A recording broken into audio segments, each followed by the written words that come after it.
Bakunzi b'ikiganiro umuntu muzima twongeye kubaramutsa mu izina rya Yesu. Dushimiye Imana cyane kongeye kuduha kandi kanya ko kubonana tukiri bazima kandi tugihimbaza Imana yacu, izina ry'Imana rihabwa icyubahiro.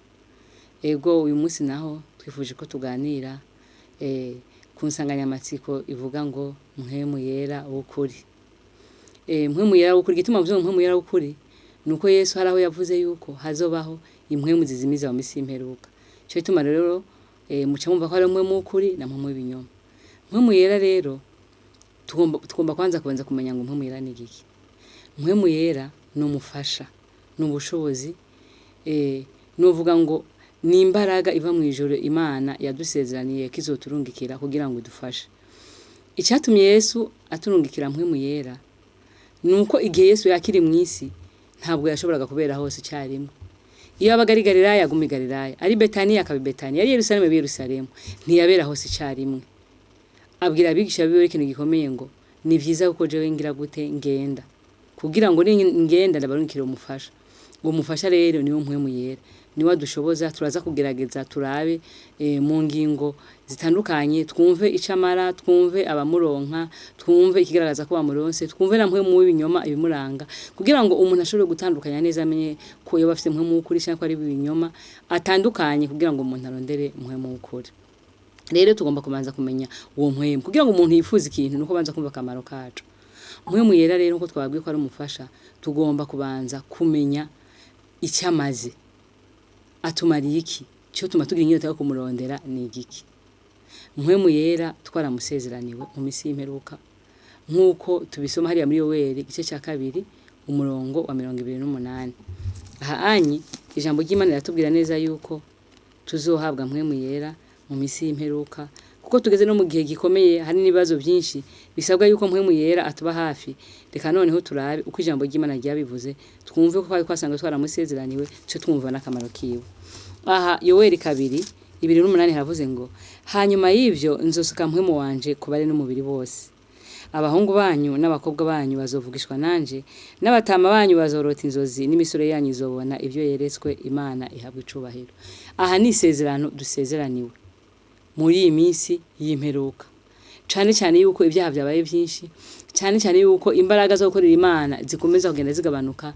Imana yadusezeraniye kuturungikira mpwemu yera kugira ngo adufashe muri ibi bihe bigoye. None uwo mpwemu yera amaziki, reka turabe akamaro ka mpwemu yera. Ibintu twagerageje kwandika bimwe mu byo dukorera, nafashe nk'ingingo zigera ku ndwi icyo mpwemu yera atumarira. Dusime ngaha muri Yohana 16 twumve akamaro ka mpwemu yera. 16 umurongo wa 13 haravuze ngo ariko mpwemu w'ukuri niyaza azobarongora abashitse ku kuri kose, kuko atazovuga ibyo yigeneye, ariko ibyo azokumva byose nibyo azovuga, kandi azobamenyesha ibigira bibe. Imana ihabwa icyubahiro. Baratubwiye ngo uwo mpwemu yera niyaza, ikintu azodukorera cyambere ni ukuturongora akadushikana ku kuri kose. Mbega iyo bavuze ngo ukuri babavuze iki?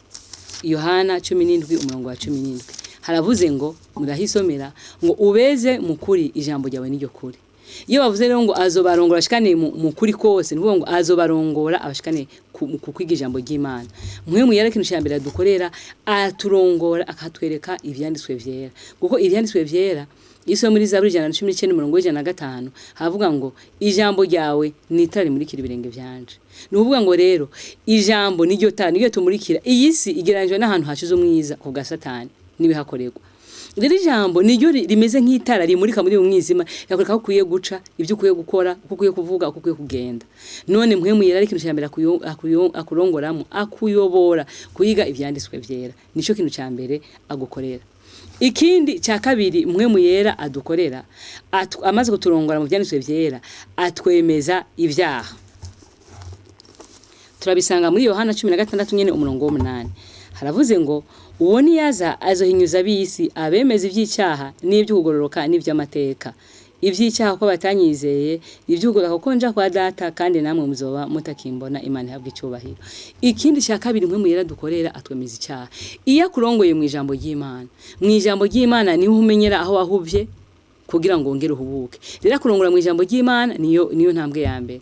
Icya kabiri nuko akwemeza icyaha.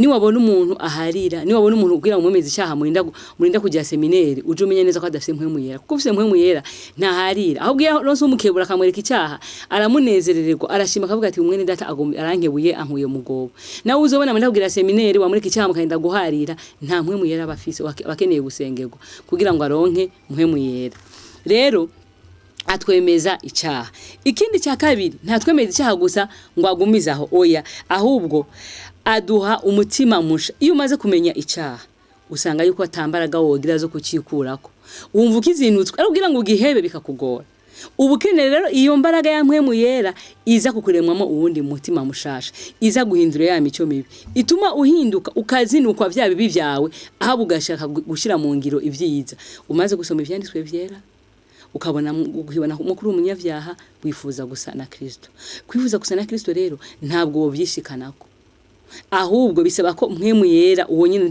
tuko turigana uno munsi agushoboza agushira mu wundi mutima mushasha aribyo dusoma ngaha muri Ezekieli dusoma ngaha muri Ezekieli 3:6 turacavuga ibikorwa bya mpwemu yera kugira twumve tumugirire inyota ko tuzi n'icyamaze n'icyo tumarira somye ngaha muri Ezekieli 3:6 umurongo wa 25 gushika 27 haravuze ngo kandi nzobamija kwa amazi meza mushira imvyiro nzoboza imyanda yanyu yose n'ibigirwamana byanyu byose kandi nzobaha umutima musha mbashiremwe impwemu nsha nzokura umutima ukomeye nkibuye mu mibiri yanyu mbahe umutima woroshe nk'inyama kandi nzobashiramo mpwemu wanje ndabagendeshereze mu byagezwe byanje nawe muzokwitondera amabwiza yanje yose muyashitse Imana ihabwe icubahiro iyo umaze gusanga atacho kwikorera usanga umwami Yesu gatakamba kugira ngo guhe bwa bushobozi butuma wongera kumva ko ushatse uwundi mutima mushasha kushatse guhinduka kushatse imico mishasha kumbure wahora uvuga nabi kumbure wahora ugira inzigo kumbure wamugira ishari wahora wicana wari umunyamoko wari umunyamatiko nibindi byinshi umunyarusako ivyo vyose nubwo bibona ijambo ry'Imana kabikwereka ntabwo bovyikurako ahubwo hakenewe mpwemu yera kuza kugufasha none ugira ngire gute ngo uve muri zange sombi use ukundi uhinduka icyarimwe gishasha iyo bavyo guhinduka icyarimwe gishasha ntabwo ari wa muntu ahinduka ahubwo ni wa muntu w'imbere ahinduka agakora ivy'Imana igomba maze akaronka iyindi mbaraga n'abamubona bakamenya ngo uyu muntu yarahindutse uko avuga uko yambara uko agenda bikagaragaza ko yabaye icyarimwe gishasha koko mpwemu yera rero icyo ni ikindi cya gatatu gize gute ajezwe si icyo gusa iyo amaze kuguha impwemu nsha ukahinduka wa muntu mushasha uwo nyene mpwemu yera akwemeza yuko uri umwana w'Imana ari dusanga ngaha mu Baroma 8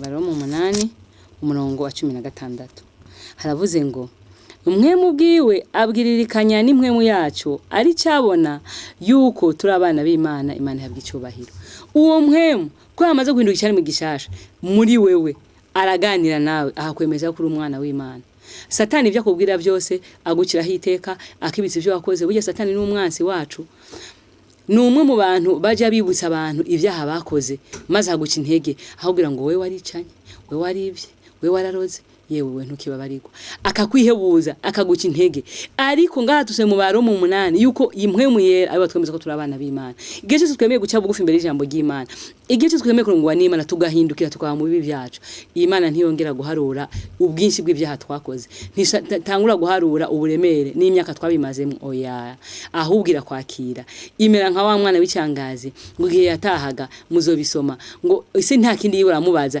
ntiyasuye kuzirora ngo yongera mwibitse ibyaha yakoze ngo urabona nyene wampemukiye ugatwara amafaranga oya ahubwo yavuze ati Imana ishimwe kugarutse ngo aramwakira mbere ngo aramuzimanira gusumbana wa wundi yasangwa ari hehe ari mu rugo aravuga ati Imana ishimwe mwana wanje kugarutse ahamagara abagenzi ahamagara abaturanye ahamagara inshuti ati ni muze mumfashe umunezero ko umwana wanje yari yanga yagize gute agarutse uko niko mwijuru banezerwa uko niko abamarayika bahimbagwa iyo umunyavyaha agarutse nawe ntukumvije Satani akubesha akubwira ngo ntugende ku Mana waracumuye umaze igihe kirekire imyaka myinshi ibyawe byaramaze kuba indengarugero ntabwo Imana ikikubabarira ntabwo Imana yo kwakira uwo ni Satani azobe karaguca intege ntukamwemerere ahubwo mubwire ngo ivyaha narabikoze ni wowe wabinkoresheje ariko Kristo yazanye mu isi n'abanyavyaha muri bo ndagahebuza nanje ndamusanze yaravuze ngo nta nari mwazohinduje kuri we Satani ntaguca intege ku vyaha vyawe ahubwo uzo umusanga ngo mpwemu yera hari ngo aduhamirize ko turi abana b'Imana ico ni ikintu ca kane mpwemu yera adukorera ikintu ca gatanu mpwemu yera adukorera adushoboza no kutwara abana b'Imana noneho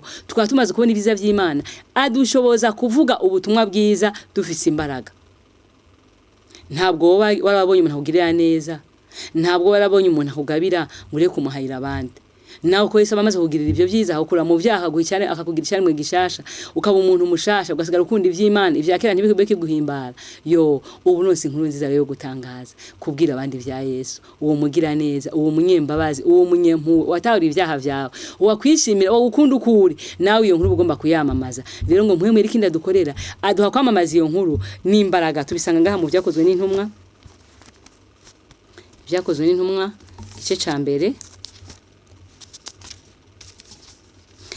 umurongo w'umunani aravuze ngo ariko muzohabwa ubushobozi mpwemu yera niyabaza ko muzoba ivyabona byo kunshingira intahi Yerusalemu ni Yudaya hose ni Samaria no gushitsa ku mpera y'isi Imana ihabwe icubahiro aravuze ngo ariko muzoronka ubushobozi mpwemu yera niyabaza ko nkuko nababwiye ngo ni ubushobozi n'imbaraga iva mu ijuru twarongikiwe ni umufasha ntabwo ukwishoboza kubwiriza ubutumwa bwiza kandi nubwo bubwiriza ntabwo bwogira impact ku bantu ntabwo abantu bo byubana ibyo bakwega udafashwe na mpwemu yera mpwemu yera ni warisha imitima mpwemu yera ni we yumvisha mpwemu yera ni we yihanisha mpwemu yera gutegurira ivyo uvuga mpwemu yera yumvukanisha ivyo bashatse kuvuga bigatuma abantu bihana rero ngo tuzohabwa ubushobozi mpwemu yera natuzako igihe cyose tugiye kubwiriza abantu udafite mpwemu yera nta impact bigira ku bantu abantu ntibihana abantu ntibarabuka icyo twarabutswe ntibaraba iyo turiko turaraba ariko iyo uyifashwe na mpwemu yera bituma abantu bareherezwa kumva ijambo ry'Imana nkuko twagaye tubibona izi ntumwa zimaze kuronka mpwemu yera zarabwirije kubyo ku munsi mwose ngihanye nk'abantu 3,000 ni ngombwa rero nako tusaba uwo mpwemu yera tumaze kumenya n'akamara gize gute adufitiye ikintu cya gatandatu adushoboza uyu mpwemu yera iyo umaze kujya kubwiriza ubwo butumwa rero nawe yita ku vyawe ngo nta kindi kintu agukorera aragusengera mu vyuja mu vyose mu buzima bwawe bwose mu bikorwa byose ukoramo wiruka mu vy'Imana mpwemu yera aragusengera kugira ngo noneho ivyujamwo bigende neza kuko ubutakiri butakiganza ahubwo usiga uganzwa nande na mpwemu yera niwe akuyobora ivyo uvuga niwe agira gute agwivyo uvuga turabisanga mu Baroma 8:26 twumve mpwemu yera rero niwe aciyorora amasengesho yacu niko na mpwemu adufasha mu ntege nke zacu ko tutazi uko dukwiye gusenga ariko mpwemu bwiwe aradusengera anihiminiho itovugwa Imana ihabwa icyubahiro uyu mpwemu yera kubera ukunda dukunda kubera ukunda twitwararika yewe ngo aradusengera aragusengera naje akansengera kugira ngo yumvikanishe ari umuntu ababaye ugasanga ariko arasengera mu wabaro asengera amarira atangurira agacurika amasengesho ariko mpwemu yera kubyo bose bayabibonye akabona gahinda ufise icyakora aragusengera agapanga neza ayo masengesho yawe kugira ngo yumvikane abo mubabwe umota neza kugira ngo ushobore kuronka inyishu akaniha ngo anihimini itogira gute itovuga kugira ngo bikunde ayo masengesho dusenga yo umwami Yesu atwishure avyiteho abibabare ngo maze impwemu iradusengera kanihimini itagira gute itovuga mumva ko turabahigwe ko tubicurikiranya byose ijambo ry'Imana yavuga ngo naho musenga akantaco ngo niyo hagira gute arakutwumva rero uko dusenga kose n'intege nke zacu n'ivyaha vyacu kuko bica no mu muyoboro wanduye mpwemu iragomba kubanza kubitunganya kugira ngo bishike imbere y'Imana bigize gute bitunganye bimeze nk'umubabwe umota neza Imana ihabwa icyubahiro ikindi kintu mpwemu yera adukorera abo bantu babwiriza ubutumwa abo bantu babari ivy'Imana abo bantu birwara kuri umurimo w'Imana igihe cyose babonye yuko bari mu kaga mpwemu yera kabana bari mu kaga mpwemu yera kabana bari mu gahamo mpwemu yera kabana bari mu geragezo yaravuze ngo ntimuze muhangayike kuvyo muzovuga igihe bazobahamagaye imbere y'abacamanza igihe muzoba muri mukaga igihe muzoba muri gatengo naje nzobaterera nasi nzobata ahubwo nzoba ndi kumwe namwe ngo atwibutse ibyo twize kera aturemeshe abane natwe adivyo tuzovuga ivyo nabyo turabisonga ngaha muri Mariko namwe ni mumvuga rukundo mwumve ico gitangaza kubura mpwemu yera no guhomba bidasanzwe mwumva ko afite akamaro kadasanzwe 13 umurongo wa 11 haravuze ngo kandi niba babajana babashengeranye ntimuze muhagarika imitima icyo muzovuga icyo muzohabwa cyose muri ako kanya muze mubari icyo muvuga kuko atazi bari mwebwe muvuga azi bari mwe muyera Imana ihabwa icyubahiro. Ijambo ry'Imana yaturemesheje ati namwe nimwatwagwa imbere y'abacamanza cyangwa se muri mu kandi gatengo kose ntimuze mugirwa ngo muhagarike imitima muti mbega ndavuga iki mbega ndisigura gute kuko ubona neza ko no bucamanza bugororotse bwabuze mwisi ariko waravuze ngo ntimugize mugira ikibazo ahubwo je nzobampa icyo muzovuga muri ako kanya nje nzogira gute nzokibaha. Bene datana murumva yuko mwe muyera adufite akamaro kanini cyane. Murumva yuko kumubura ari ubuhombe bidasanzwe. Umuntu wese akwiye kurira akwiye gusenga akwiye kwisonzesha akamusaba kugira ngo amuhabwe kuko ni ikintu kidasanzwe kuba ufise mpwemu yera, kuba ufise umuntu agusengera, kuba umuntu afise umuntu yitwarika ibyawe, kuba umuntu ufise agushiramwe amajambo uzovugana aho zobiri mu bucamanza, kuba ufise umuntu akwitwararika agenda agukoma akubwira ngo cyanguye niyo nzira. Ayo sama hirwa adasanzwe bene data ni ngombwa dusaba uwo mpwemu yera kandi umuntu wese azomusaba azomuhabwa. Kristo yaratubwiye neza ngo nta muntu amwegera amuhinde kandi ibyo dusaba byose twizeye muri Matayo 7:7 ngo twizere ko tugize gute tubironse. Rero ni wasaba mpwemu yera ukamuririra by'ukuri uzomuhabwa kandi namwe mva kuba utamufise ntacu burico ntacu bufise ahubwo umeze nk'ingunguru igaragara atacigira gute atashobora kumarira umuntu. Nubwo rero tumaze kubona neza ibikorwa bya mpwemu yera icyo tumarira tugomba kumenya neza icyo aho twoca kugira ngo tumuronke.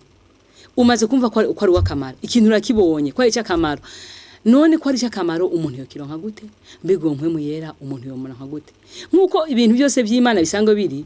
Ibintu byose by'Imana ni conditionnel nta kintu nakimana ifa uguha uko nyene ku ibintu by'Imana si nk'imikeke ya byize batembere zitagira agaciro. Oya ingabire zose ziba ku Mana niza gaciro tugomba kuzigarza jaruzuma tugomba kuzifata nk'iko ari za gaciro ntibifate ibintu minenegwe kandi kugira ngo bironke navyo nta gufa kubironka gutyo. Oya ibintu by'Imana byose ngo ingabire z'Imana zironka abantu bagize gute ngo barambije abarambi bagize gute batashe. Ni ngombwa rero umuntu nkuko mu bisi byose ari conditionnel na mpwemu ira nuko mpwemu ira ntabwo afa gutangwa. Oya ahubwo na Yesu Kristo bwiwe n'agakiza kiwe ntabwo gafa guhabwa wari we wese.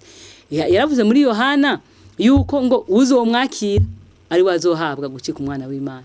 Numva ngo utamwakiriye ari bandaniriza kandi yarasubira avuga ngo mpagaze ku rugida dodora uwugurura niwe ninjira muhagira gute nkabana nawe. Numva ngo ibintu by'Imana ntabwo ari ibintu fakuza. Oya ahubwo nawe harakeneye ubushake bwawe kugira ngo Imana ibone ko nawe ugize gute ubishake ntibigutsindagiremo ko Imana igomba ukorana ubushake. None impwemu yera kugira ngo umuntu nk'ibisabiki turasoma ngaha muri Yohana 14 ndagomba muhitwararike kuko iyo utamenye igisabo kugira ngo umuronke nta buzomuronka uzava wimvira ngo kurikije nta muronka ko mbere wamwibujije ko rutamenye amakondisho. Muri Yohana 14 umurongo wa 15 haravuze ngo nimwankunda muzokwitondera ibyagazwe byanje nanje nzosaba data nawe azobaha uwundi mwitsa ngo azabane namwe ibihe bidashira niwe mpwemu ukuri wabisi badashobora kwakira kuko batamubona kandi batamuzi mwe munamuzi ukabana namwe kandi azuba muri mwebwe Imana ihabwa icyubahiro. Yesu wenyine arivugiye ati nimwankunda muzokwitondera ibyagazwe byanje. Iyo niyo condition ya mbere kugira ngo umuronke nawe azosaba data kugira ngo aduhe uwo mwitsa. Mu yandi majambo ahari ivyigwa bibiri. Icambere nuko kugira ngo umuronke ugomba kubanza gukunda Yesu. Wamara kumukunda ukitondera ivyagezwe. Kuko ukunda ntumubabaza. Ugomba kwitondera ivyagezwe by'Imana. Ngo wamara kwitondera ivyagezwe by'Imana ngo nawe azosaba data. Data cagira gute acamuduha. Rero no kuvuga ngo ntushobora kuronka mpwemu yera utamanje gukunda Yesu. Niyo mara gukunda Yesu azosaba data aduhe ki mpwemu yera. Gukunda Yesu kugaragazwa niki kugira ngo werekane ko umuzi werekane ko wamumenye niki. Aha anyi ni wasoma muri Yohana 14 umurongo wa 21 haravuga ngo uri n'ivyageze byanje akavyitondera uwo niwe ankunda kandi unkunda azokundwa na data nanje nzomukunda kandi nzomwihishurira Imana ihabwa icyubahiro. Uri n'ivyagezwe byanje uwo niwe ankunda kugira ngo ukunde Yesu ugomba kuba ufite ivyagezwe vyiwe. Iyo uvyitondera ukabishitsa ubu mukunda nawe ngo azogira gute niho azosaba data.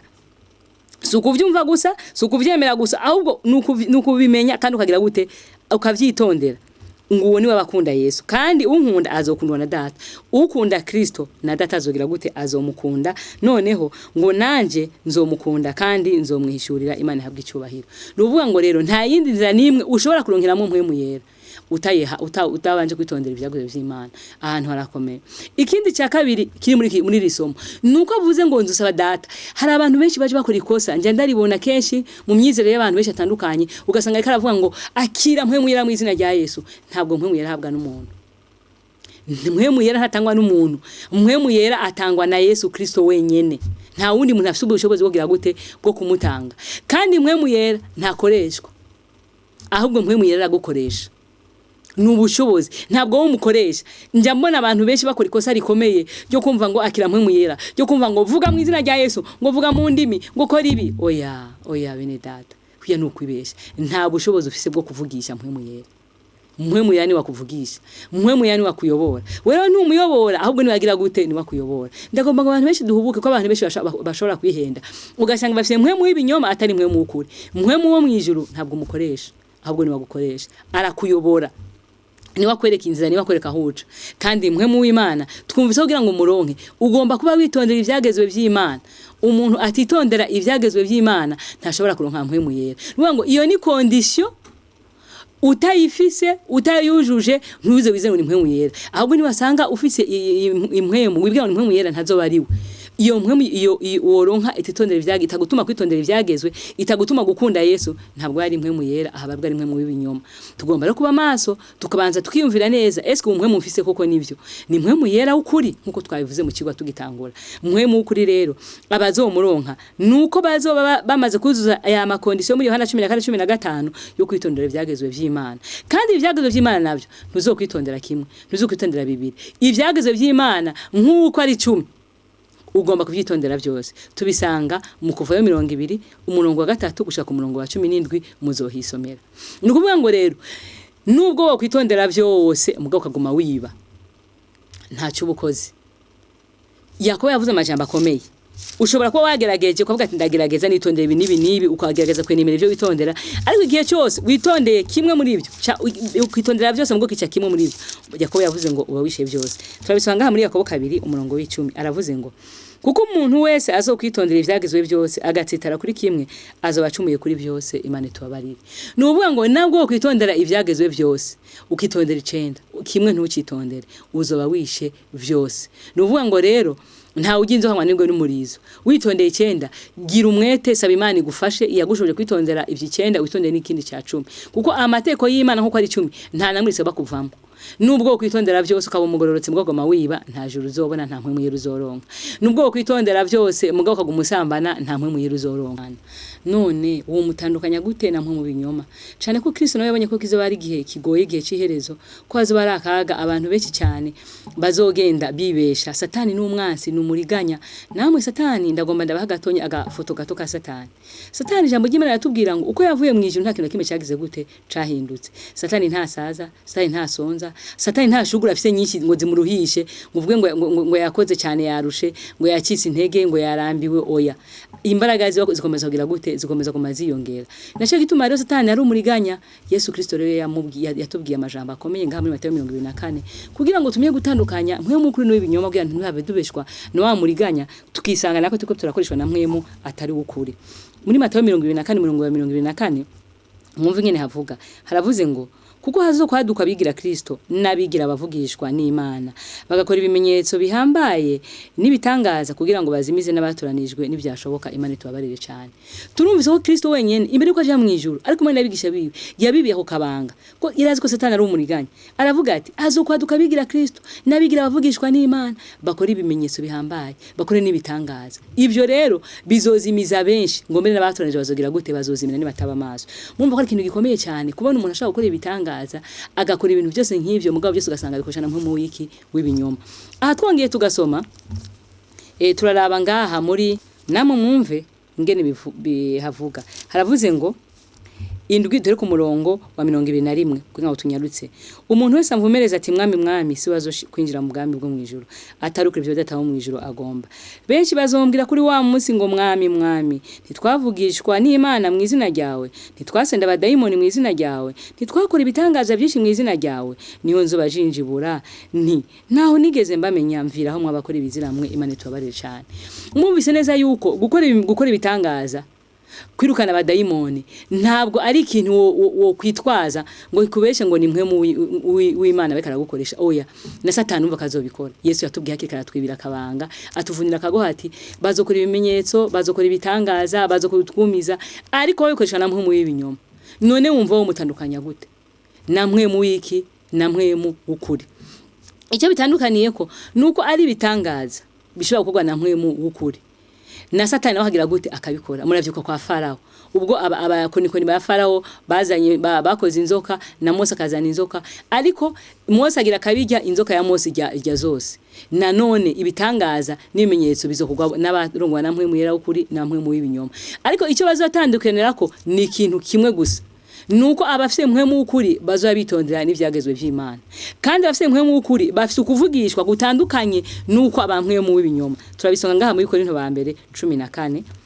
mwumve abavugishwa namwe mu ukuri uko bavugishwa uko bimeze umuvugishwa nyakuri dusomye ngaha 14:3 aravuze ngo ariko uvugishwa n'Imana abarira abantu ivyo kubakomeza n'ivyo kubahanura n'ivyo kubirura uko ni kuvugisha n'Imana agize gute amera abafite mwe mu ukuri ivyo bavuga bibi bintu byo gukomeza abantu abarira abantu byo kubakomeza n'ivyo kubahanura n'ivyo kubirura ntabwo apfa kuvugishwa abantu benshi ngo baravugishwa ngo bariko baravuga izindi ndimi ariko ijambo ry'Imana yaduharimiriza neza yuko indimi abigishwa ba Kristo bavuze mu vyakozwe n'intumwa zari indimi zumvikana reka turabizo ndimi bavuze izi ndimi bavuze ni indimi abantu bumvise barazimenya turasanga mu vyakozwe n'intumwa 2 haravuga ngo Yerusalemu hari abayuda bamyeho abagabo bahimana bari baravuye mu mahanga yose yo munsi y'ijuru ico gihinda cyumvikanye hakorana abantu benshi barajorerwa kuko umuntu wese yumvise ururimi rw'wabo baruvuga barumirwa bose baratangara bati mbega aba bose bavuga sabanyegalilaya kandi niki gitumye twese tubumva bavuga indimi ziwacu izo twavukanye aha ngo hari abantu abapiriti muzosoma abanyegiputa abakurene abafurugiya abaheburayo abaroma bavuze ngo indimi ngo abantu bumva ngo maze abantu baratangara bavuga ati aba bantu ko ari abanyegalilaya bigenze gute ngo bavuge mu ndimi zacu aba rero barongoye namwe mu kuri bavuga indimi zumvikana ni indimi igifaransa icyongereza umuntu yo kumva mu kindi kibagira gutakimenya iki Espanyol ikintu umuntu mwisi kivugwa ariko ururimi ruvugwa kuma ngo nta muntu umwe ngo wagumva ubwo ntabwo ari ururimi mwasoma mu Bikorinto ba mbere 14 muzo kumva neza ko Paulo yabivuze ngo mbego wose ngatuvuga bitumvikana ntivuga ko turabasazi imwe mu Imana rero ntasha kuvuga ibintu bitari bufashe abavyumva ntiyoza kubwira iki Espanyol umurundi kandi azi ko nabuze kirundi ahubwo mu Espanyol naye mbavuga ururimi rwabo harabundi agira gute asigura mu kirundi abarundi bagire gute bafashwe kuko mwe mu Imana bero kugira ngo adufashe abavugisha bukuri rero bavuga mu rurimi rwumvikana kandi babwira abantu ivyo kubakomeza n'ivyo kubirura ntabwo afa kuvuga ngo shabara ngo bavuga ibintu bitumvikana oya kandi mwe mu ukuri ntabwo umuntu amuvugisha bwo ni bamuvugisha ntumenya ngo arazi igihe abantu beje bariko barakubita abantu ngo vuga mu izina rya Yesu ngo vuga izindi ndimi oya ntibaha nta hatwa mwe mu ukuri nta hatwa mwe mu ukuri c'est spontané mwe mu ukuri avuga ibyo gukomeza abantu no kubirura no kubakomeza ikindi kandi wotandukaniza ko mwe mu ukuri nuko aba bantu ikizobaranga tugisanga muri Yesaya 8 haravuze ngo Yesaya 8:20 ngo dusubire ku vyagezwe no kuri vya bishinga intahe niba atavuga ibihanye navyo bazamubwira ntibuce nta rindi banga ryotuma uva mubwira ntibuce nuko ubu utondera ivyagezwe vy'Imana kandi ukaba ugendera mu bishinga ntahe bishingira intahe Kristo nuvuga ngo rero umuntu wese atitondera ivyagezwe n'Imana ntashobora kuvugishwa namwe mu ukuri umuntu wese atahindutse ngo ate ivyakeregezo za kera ntashobora gukoreshwa namwe mu ukuri mwe mu ukuri rero icyo tugomba turangirize ko nuko yama ivyamwa bikagaragara abantu bakamenya ko mufise cyangwa utamufise turabisanga ngaha mu Galatiya mwe mu arama mwe mu aragaragara mu mico yacu mu ngeso zacu mwe muramubona ko umuntu amufise mu Galatiya 5:22 haravuze ngo ariko ivyo mwe muyama n'urukundo umunezero amahoro ukwihangana kugira neza ingeso nziza kuba umwizigirwa ubugwa neza ukwirinda Imana ihabwa icyubahiro mwe mafise ivyamwa bimugaragarako nta muntu yovuga ngo afise mwe muyera agifise urwango agifise amacakubiri adatanga atari umunyabuntu adafite imico myiza atagira amahoro atagira ukwihangana nta mwemera bagize gute abafise mwemu yera ntabwo ari amajambo mwemu yera si ukujugumira oya ahubwo ibyo kujugumira muzo bisanga mu bami ba mbere igice cya 18 aho abantu bitabaguye basengaga Bayali aho mu gusenga bakoma induru bakabira bagahamagara Bayali ariko usenga Imana yo mwijuru abazi ko mwemu yera ari kumwe nawe twumvise ko adusengera ufite mwemu yera agira ivyamwa arahinduka nimwasoma mu ba Filipi 3:7 sindi buhasome kubera umwanya usa n'uri kurihuta haravuga neza ngo ivyamberaga inyungu kera ubundi behora nk'ubuhombe nuwa ngo umuntu hefise mwemu yera ivyamuneza gakera birahinduka agasganezerwa n'iminezereza Imana akanezerwa no gukora ibyiza agakora nk'uko Kristo yokoze iyabari mwisi mwemu yera bene data uwo niwo mwemu ukuri mwema agira ivyamwa mwema agira urukundo mwema agira kwihangana mwema afite umunezero utamukambije agahanga ngo ufite mwemu yera oya utamukankama ngo ufite mwemu yera oya ahubwo ufite mwemu yera agira ivyamwa agira umunezero agira amahoro kandi abera abandi umugisha kubana nawe n'ivyumugisha nkuko tumvise ngo Kristo ahantu yabaga hose nta ntiyaburaga amahoro natwe rero abakiriye mwemu yera tugomba guhinduka tugasana Kristo tugenda nkuko yagenze noneho n'abantu bakamenya ko twanose mwemu yera Imana rero dufashe kuri uyu mugoroba ito twese kurondera mwemu yera tugira umwete kandi nta handi aboneka nta wundi muntu amutangani Kristo wenyine amutanga kandi igihe cyose tuzomuronka azodukoresha ibihimbara Imana ndabibasabiye ngo nanje mubisabire mu izina rya Yesu amen.